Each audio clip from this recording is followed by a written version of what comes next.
introduce Elon back on stage to give some more updates.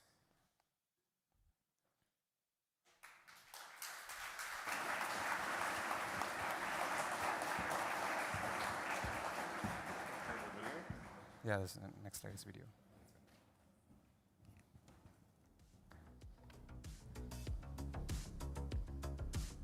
It's kind of weird seeing the arms and legs just separate.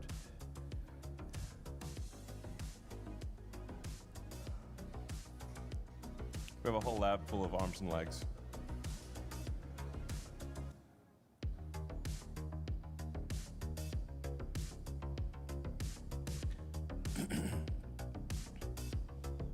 Worth bearing in mind that when we did AI Day, this version of Optimus didn't walk at all. So the rate of improvement here, I think, is quite significant.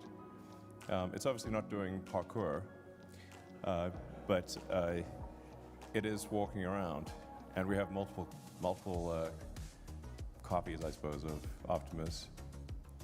The thing that I think Tesla brings to the table that others don't have is that we have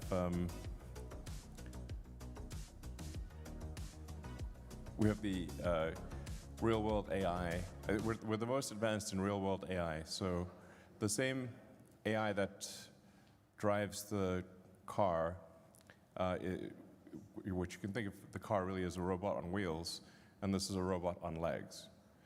So as we solve real-world AI, and I don't think there's anyone even close to Tesla on solving real-world AI. That same computer and software goes into Optimus. So it's not that helpful to have a humanoid robot if you have to program every individual action. It needs to be able to walk around autonomously and solve tasks. You should be able to instruct it in simple things by showing visually what the robot needs to do, or just telling it what to do. So I think that's a key advantage that we have. And then we also are good at designing things for manufacturing and then manufacturing itself. So the actuators in Optimus are all custom designed Tesla actuators. So we designed the electric motor, the gearbox, the power electronics, obviously the battery pack, and everything else that goes into Optimus. We were quite surprised to find how little was available off the shelf, because there's a vast number of electric motors, gearboxes and whatnot that are available in the world, and we found none of them were useful in a humanoid robot, literally none. So you have to custom design the actuators for a humanoid robot. And so the same team that designed the groundbreaking electric motors that are in the Model S Plaid designed the actuators in the robot. So, I mean, for practical purposes, what this means is that we should be able to bring an actual product to market at scale that is useful far faster than anyone else.